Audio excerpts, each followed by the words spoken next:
Welcome back to the Shacknews Awards. We are talking about the best FPS game of the year 2024, which does include a game that came out after our cutoff last year, right? So if you released, I think it was after the second week of December last year, you qualified to be considered for awards in 2024 as opposed to 23. Just so people hear a name in this category and are like, hey, that came out last year. Go look at the calendar. It fell outside of our. We're not going to stick around till December 31st to review every game, because Christmas and holidays and stuff. But yeah, let's get to the nominees, then we'll talk about them, and then we'll vote. The finals, which is exactly what I'm talking about, is a game that got released in December of last year. But yeah, definitely a deserving FPS game. We'll get through the list and then we'll let Sam sing from the mountaintops about how much he loves the finals. I Am Your Beast, a very interesting art style FPS game that launched this year. The Axis Unseen from Nate Perkypile and Perky Games, an Unreal Engine 5 game that an indie developer made. Have you heard of this FPS franchise, Doom? They got a 1+2 remake, master, re-release. I don't know what the hell to call it, but it's Doom 1+2, and it's new, and it's got new campaign stuff, and it's, yeah, I don't know. It's awesome. It's also an FPS game. Speaking of FPS games, Call of Duty Black Ops 6 came out this year. It's actually pretty good. And last but not least, a game that we have been talking about quite a bit here at the Shacknews Awards this year, Stalker 2. So Sam, as the person who's played more hours of the finals than probably the entire team combined, Yep. why would you say that the finals is the best FPS game of the year? Or do you feel that?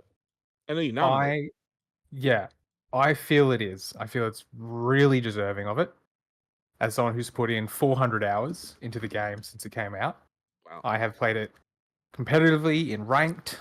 I've played with my mates. It's the only game that we return to in the FPS field this year, and that has dominated our playtime. And for me, in FPS, because your weapons are the only way to interact with the world, they need to have some sort of effect on the world. It's the only way that you can communicate in a game that is in the FPS genre.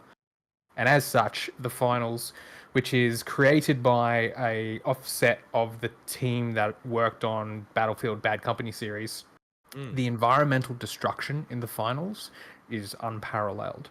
You can completely demolish entire arenas using the various tech available to you and the various weaponry. So you'll have RPGs that can bust holes through walls, sledgehammers that can level, stairwells to cut off points of entry, C4 breach charges, thermal bores, all of this in a bid to punch through walls, punch through floors, break glass, and get you to where you need to go to, take down your enemy.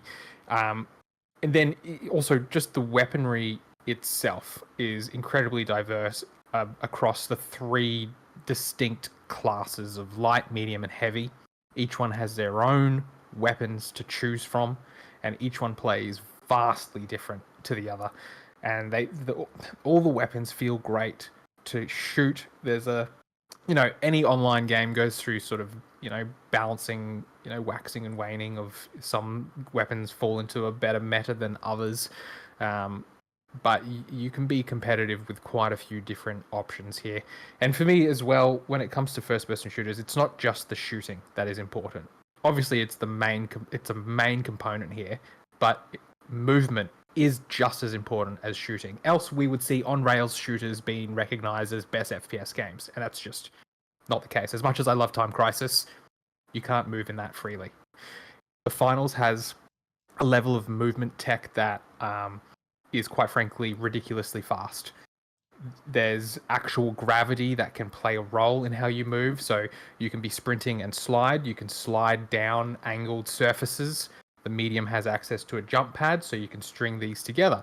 You can slide down a surface, place a jump pad at the bottom, and as you hit it, you will be blasted up through the air, hit another slanted angle, jump, dive, well, not dive, sorry, but jump and then bounce across the ground, put out a zip line to move across. So there's this speed and ferocity to how you actually play this game. And Sam, I think it is phenomenal. I have one important question for you about this game. Mm-hmm. Does it have a death match?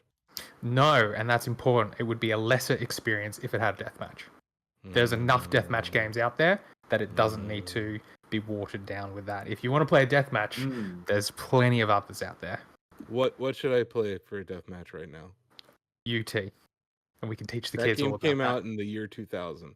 Yep. I'm just saying, man. Like, I like everything you said, and then I go, okay, well, what are the game modes? And I see a bunch of objective modes, and I instantly don't. But I've enjoyed the objective modes. I mean, I've played a little bit of the finals myself, and some of those objective modes are really cool. That's all I play now is objective modes. Like, I just think I think I have find part it of the a better problem. experience. I'm sorry. Yeah. I did love escorting the payload earlier this year, like, and witnessing for the first time, like, all the architecture start falling all over me. I'm like, oh, that's really cool. Oh yeah, I think the destructible environments are the number one selling point in this game, because there's a lot of work went into making that actually not feel stupid and like cool, and make it part of the gameplay, which is neat. But yeah,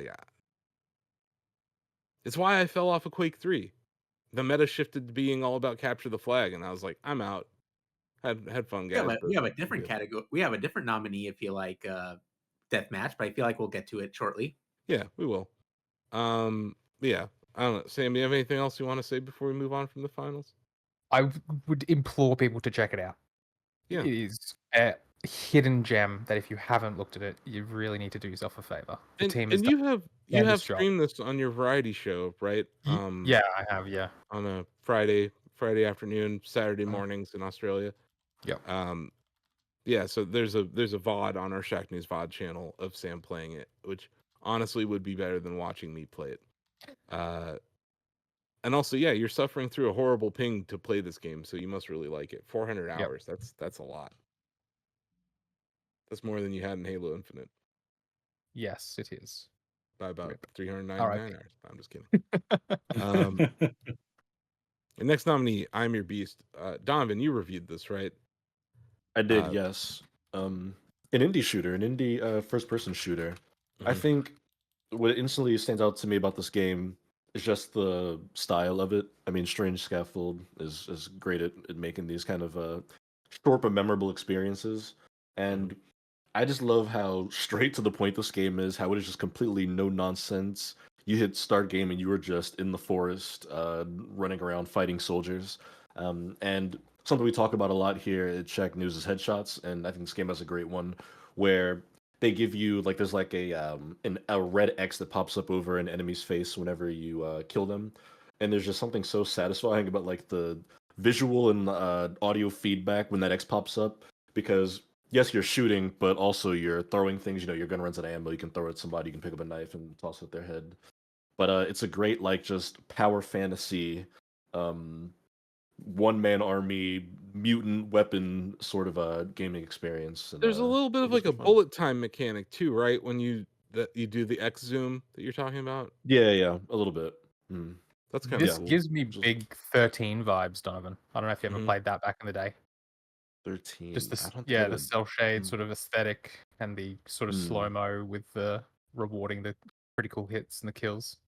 Yeah, it is quite enjoyable. Again, a bit of an offbeat pick, but I had a lot of fun with it.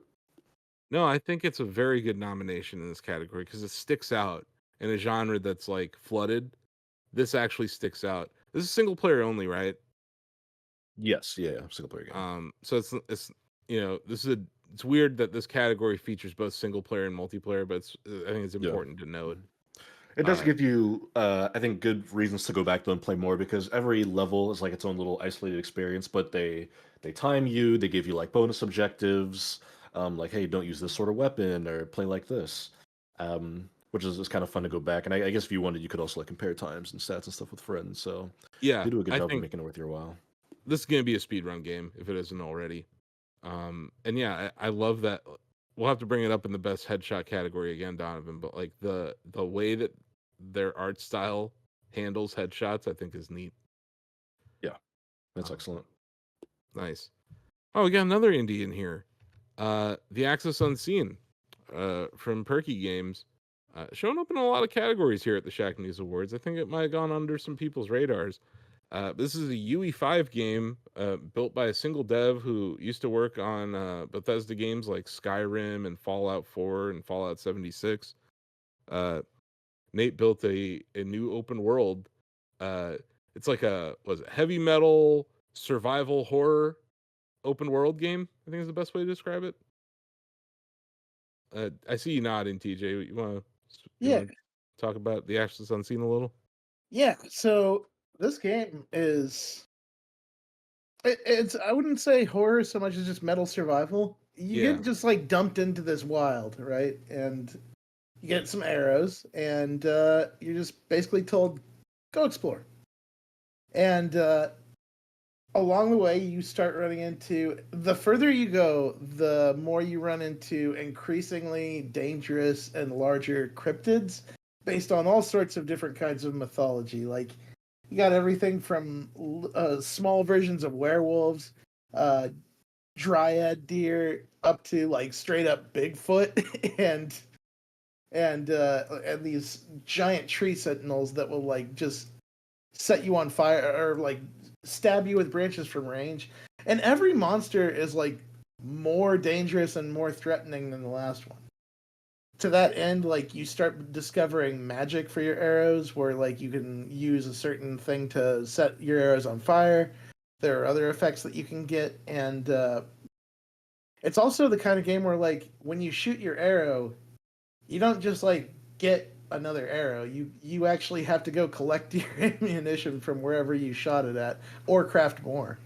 And that's kind of like what makes this unique, is that it's one of the least handholdy first person shooters I've ever seen. And the least busy HUD you'll see in a first person game in years. And I remember talking to Nate about that, like where it's not that he's not a VR dev, but like some of the things that he brought to Axis Unseen have kind of become best practices for VR HUDs. So like ammo, right? Like normally there'd just be like a static thing on top whatever of your screen.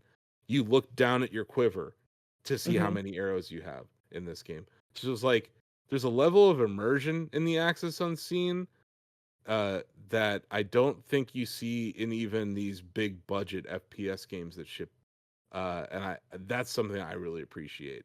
It's like I play Zelda in the pro HUD mode because I want less stuff on screen. And like you look at something like WoW and just the amount of crap that you see on screen at any given time, or even like Final Fantasy 14, like there's just so many busy HUDs out there that like playing the Axis Unseen is like relieving because there's not all that stuff telling you what to do. It's kind of a game that lets you just explore and get into stuff. It is very much emergent gameplay, the game, which is cool. But yeah, definitely a worthy nominee. What a diverse category this year to have multiple indie games here, and now they all have to go up against the King, David. Doom 1 and 2. Can you explain to me what this is, David? Like, is this a remake, a remaster, or a re-release, or a repackaging? What is this? This is basically the orange box for Doom. There you go. It releases it contains Doom, Doom 2, TNT Evolution, the Plutonia Experiment, Doom 2 Master Levels, Sigil, and a brand new campaign called The Legacy of Rust. I'll get to that, but this is the most fully featured re-release of Doom we've ever seen, and that we owe a great deal of that to Nerve Software and to Night Dive Studios, who ported this to their Kex engine. So it looks great, it plays great. I really like the achievements. I'm normally not an achievement guy. I tend to only focus on the ones that force you to get creative, and these force you to experiment with the weapons in a lot of different ways. So the Legacy of Rust campaign is brand new. It's up there with any other retail release of Doom, which is why I wanted it to be included in this category. If it were just the re-release of the classic games, I would have said, we'll give it a shout, but then we'll move on. Legacy of Rust introduces new enemies, many of which were cut from the alpha of Doom from the summer of 1993. It includes 2 new weapons, the most powerful, which I think puts the BFG to shame. It's basically a weapon that fires a firewall straight out Yeah. and just rips through anything in its path. It's pretty Mhm. awesome. The campaign is very challenging. This assumes that it's kind of like if you were to play the Doom games in order, this would be the hardest episode of that. Mhm. But it's really well made, really creative level design. A lot of the level designers they got are people from the modding community, including one of Night Dive's Sam. I don't want to mispronounce his name. I think it's Villarreal, who's been working with them on Kex. I think he actually is the lead architect of the Kex engine. He started in the Doom modding community. He contributed a great deal to Legacy of Rust. This is just really the most premium package of Doom that you can get. It's only $10 and it's free if you owned any of the 2019 re-releases of Doom that Bethesda did back then. Weren't It's those just free if you fantastic. already own Doom 2? So it's like, Yes, they were. They yeah. were. So like, and even then, like you're only paying $10 and you're getting all these games. Like imagine Mhm. paying $10 for the orange box back in 2007 instead of 50 or 60 or whatever it was, and it was still a great deal then. But yeah, this is it's absolutely one of my favorite games of 2024. And if you have even a passing interest in FPS games, I think Doom's gameplay still holds up, especially under the Kex engine. It feels smooth. It feels like you remember rather than how it played back in the day, I would Mhm. say. Yeah. No, I agree with everything you're saying. It was definitely one of the more hype moments at QuakeCon as well. The Yeah. reveal of that. Yeah. Because there was no Quake at QuakeCon this year. There was No, some it's Doom, not. and there's a little bit of Doom and Quake, right? A little Yep. bit of Quake and Doom. Bill, you're hovering over this game. It's making me nervous in the spreadsheet. I'm It's not purely sure why. accidental, I assure you. Okay. Anyway, the next nominee is Call of Duty Black Ops 6. Uh, I could talk about this one. oh yeah. Yeah, I think that over the last decade, Treyarch has really kind of emerged as like the premier Call of Duty developer. They do, I believe it's like a 3-year cycle now where it's like Infinity Ward's always cooking one, Sledgehammer, and then Treyarch. And Treyarch's games, which has been Black Ops pretty much exclusively since 2010, I want to say, have kind of been among the better of the pack. And I think Black Ops 6 is probably the best since they not rebooted, but kind of rebooted that franchise in 2019. It goes back to basics, which is great. The new movement system in there, which they call Omni movements, like the showpiece tech this year, is awesome. You can essentially sprint, dive, slide in any direction. It feels very smooth and natural. Um, Going to modes, they've kind of managed to, I think, refine the matchmaking system, but they also have like pretty much all the fan favorites are there. It doesn't feel like there's any glaring omissions. The last few games have had issues with that. Um, Weapon design, all that has felt really tight. Zombies is as good as it's ever been. They went back to round base, which there's something they've gotten away from, which again is another one of those things that fans are like, why are we reinventing the wheel here?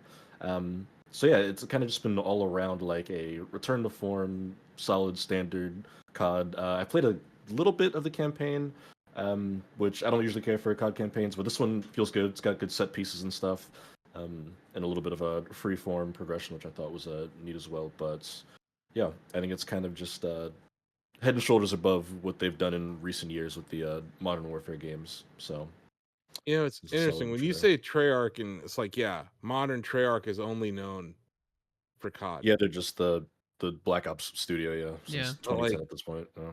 I remember them as the company that made my favorite Dreamcast games, which were Mhm. Tony Hawk Pro Skater 1 and 2. Yeah, And they were in charge of those ports. They made the Spider-Man game that was also they on did. Dreamcast, Very good. which Video is game. like, for its time, was like Mhm. an outstanding video game. Yeah. Uh, so it just kind Yeah. of bums me out that Treyarch just makes COD now. Mhm. It's like, It's a lot and of it's like, studios, man. That's It's a usually like big, 5 it's a or 6 big, game big game. devs. Arguably a big game. Yeah. I Yeah. get it. And Mhm. yeah, this entry is good. They made a good Black Ops, which Mhm. That's a this is solid. this is the one of the COD franchise that like I think still usually sticks the landing, at least with the multiplayer. Yeah, Yeah. for the most part, yeah. The So, it's I've solid. been playing a lot of the online multiplayer. I didn't touch the campaign. I didn't do the zombies. I just play domination, and then Nicole plays Nuketown 24/7. That's the only modes we play, and I've been enjoying it. I will say, like, it does feel really tight. Feels really fast. It's still twitchy, but it's also arcade-like. Because if you die, you hit X, you're right back in it again. So it never feels like Mhm. you're waiting around to play the game at all. All the maps are smaller. I think they're the smallest maps I've ever seen in a Call of Duty Mhm. game. They are pretty Yeah, but small. there's like I just want multiple. to talk about the locomotion in the game real quick because I do think that's like one Yeah, of the major updates is like the diving, the like the diving, the side, like sliding, be able to go prone strafe jumping in and sliding 360 and sliding degrees. into jump. Like it's really created a new meta, and like it Yeah. feels like they may have seen some of what was going on in Helldivers 2 earlier in the year, and they're like, huh, maybe we could have something like this. Because like Mhm. the shooting when you're prone or on your back in Helldivers 2 is still some of the coolest gameplay I Really think I've cool. seen this year. Yeah. And the diving, shooting, like has anyone seen did anyone here know who Chow Yun Fat is? The Yes. action movie star? Yeah. You've seen like the movie like Killer and stuff like that. It feels like he's falling or hard boiled, like he's falling backwards with his two guns and stuff. Like there's Thesaurus, stranglehold. Stranglehold. There you go. Yeah. That is actually an underrated game, Ozzy. But yeah, there's like an action movie feel to some of the moves that you have in COD Blops 6. There are, yeah. Mhm. So just from someone who's watching it from the sideline, like I'm not playing that game, but yeah, it's this is definitely one of the best CODs they've shipped in years. I will. Yeah, So I agree. expect a really bad one next year because they don't go back to back bangers anymore here. As And much then Warzone is still a thing. as I like playing the game, I will say, just to give it a little bit of uncredit criticism, is that like the battle pass, the cosmetics, and all the stupid shit is really like bloated now. It's like ridiculous. Like it's like battle pass rewards, cosmetic, buy this plate, get this nameplate, and I'm like, I just want to play the game. Like it's, I feel like that's still very intrusive in the microtransaction. But to be fair, you economy can of it. like I don't engage with any of that. Like, I just play the game. I haven't customized whatever my play. I don't even know what it's called, my player card or emblems and avatars and stuff like Yeah, I that. don't know I'm what it's just called like, either. no. Yeah. But it's like Okay. one thing when you're playing Fortnite for free and there's an item shop with purely optional things. It's another thing when you're paying, what is it, $70? Mhm. And then they're also doing this on top of it. Yeah. Like the finals, for instance, that's free to play, right, Sam? And Yeah, it's completely. but they offer like in-game cosmetic purchases, right? You can, and it's got a battle pass, and if you buy the battle pass, it gives you enough. If you complete it, it gives you enough of the currency to just buy the next one completely at no extra cost. So That's like the Rocket League model, right? Yeah. Yeah. the skins that it does have in it are great. Like you can get like a stick for your handgun. Like So you I know, would when we were a just kid. like you're right, Bill. You don't have to buy these things. Like you can you can enjoy the game perfectly fine, but like we're seeing it, man. There's a whole generation of players out there who value these things, and they are predatory. Yeah, I'm not talking about the battle pass specifically. I meant like you like either way, like your avatar exists. I'm just saying like you Yeah. don't have to customize your avatar.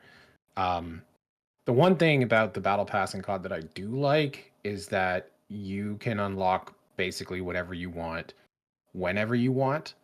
So like as you play the game, instead of earning levels of the battle pass, you earn a currency. Oh, okay. And then you can spend that currency to unlock something that's like way down the track if you want to, so that you don't have to wait till like level 80 or whatever it happens That's to be. cool. But I agree. Like and there are some new guns and things like that are locked in the battle pass. So like if you weren't using the battle pass, you would not have certain weapons. Yeah. And for that reason, I'm out. Okay. Well, we got one last nominee. Unless someone else wants to wax poetic about COD Blop 6. No? Okay, good. Not good. Just happy that we're moving on to the last nominee here. Stalker 2. Man, feels like I've said this a lot today. We've talked a lot about this game today. And that here at the Shacknews Awards in general. This is definitely a FPS game. It's got its own unique vibe. And it's Unreal Engine 5, which I think this is there are two. What's the finals running on, Sam? That's a great Yeah. question. I think it is Unreal. Hmm. I don't know if it's 5, but I'm fairly certain. He'll Yes, tell you. UE5. Yeah. It's UE5. Nice. It's the era. We're witnessing it. This is the Mhm. dawning of the UE5 era, at least in first-person shooters. So yeah, I guess in our nominees we have 3 games that run on UE5. Yeah, it'd be neat if they actually made an Unreal game, David, with this sweet I engine know. named after the game. What a I concept. know. Bill, do you want to tell the world Always why Bill. should we? Yeah, Why, it's we as should I've been listening to the other games and people talk about them, I'm realizing that this category, I think maybe a little more than a lot of others, is going to come down to what kind of FPS you like. Mhm. And there's different styles. Obviously, we've talked about the COD, and it's like a little bit arcadey, and it's all action, and it's all fast paced, and um, Stalker is kind of the opposite. So you're thinking more along the lines of like an Arma or a DayZ, where there are no do-overs. Um, I mean, obviously you respawn and you load your save, but what I'm getting at is that like every engagement that you have is the absolute highest stakes. There is no run forward. I mean, occasionally, yeah, sure, but like for the most part, there is no like charge forward and just like hulk it. That's not Yeah, this really a game does thing. not reward Leroy Jenkinsing at all. Occasionally, maybe, but for the most part, no. Most time you're gonna die in an electrical field, or Yeah, the environment's gonna kill you. it's just it gives you that adrenaline rush that things like DayZ that give you, where it's not quite as heavy. Like there's a certain like DayZ being player versus player. Obviously, there's no save loading in DayZ, so like it feels a Yeah. little more tense. But Stalker kind of captures that feeling of like this is a very high stakes engagement, and like in a lot of games you walk up and you see a whole bunch of enemies and you're like, I'm gonna kill them. In Stalker I see 3 people and I'm like, I'm gonna go the other way. Like there's 3 of them. That is way too many of them. So it really just comes down to that. I think it's like the sound is amazing. I mean, TJ will probably, I think I heard him mention about the grenades bouncing towards you. So like you can hear the like bing bing bing bing bing of the grenade like getting near you. You can hear the bullets whizzing past your head. Just everything about it, the gun sounds. Specifically, it's one of the most accurate games that I've seen, at least this year, if not for a very long time, in terms of like when you customize your weapon, the game reflects it very well. Like if you're watching the weapon shoot, you can see the actual cartridges like loading into the chamber and then being expended. Like it's very highly detailed that way. So for people who are like really into the immersive FPS kind of games and whatnot, it's really great. Nice.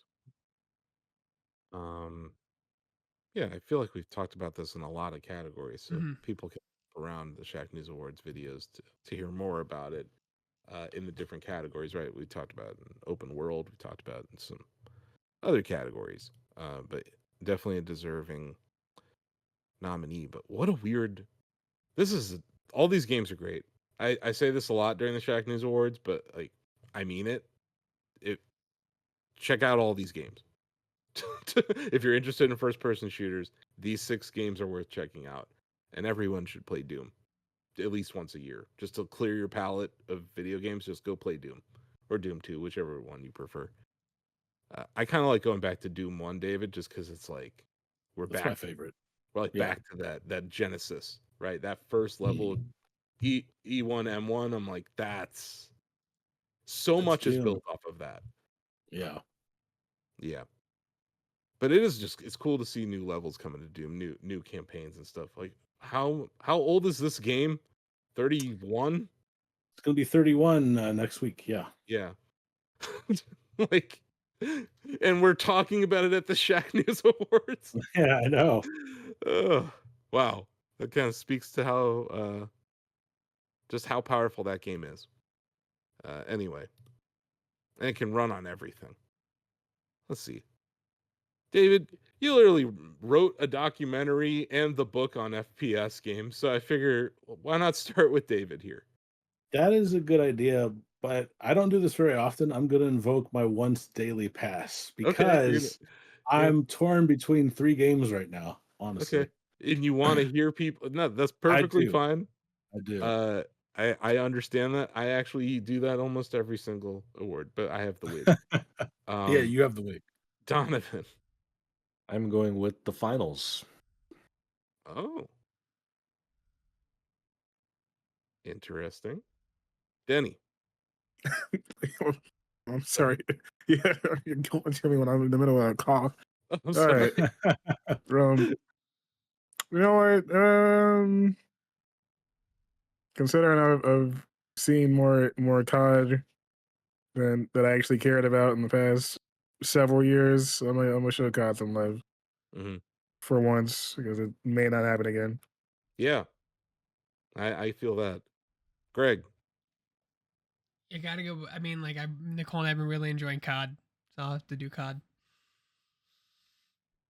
After the things she said about the daughter's husband in Tulsa King, I'm just not sure I trust her anymore.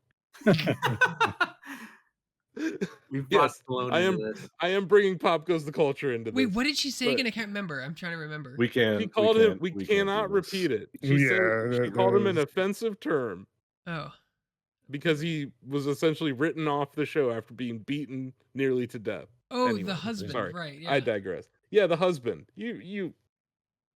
We talked about it on another show. yeah. But it makes me question her judgment, is all I'm saying. So if she's like, I love Nuketown, it's like, yeah, Nuketown's in. What are we talking about here? Anyway. TJ. I'm gonna go with Stalker. I absolutely love finding new guns in that game, seeing how they can be upgraded, and the feedback on them is always fun. Ozzy. Based on my own time with it and Sam's argument, which has swayed me, I'm going with the finals. Oh. This really feels like it could be anyone's game here. Bill.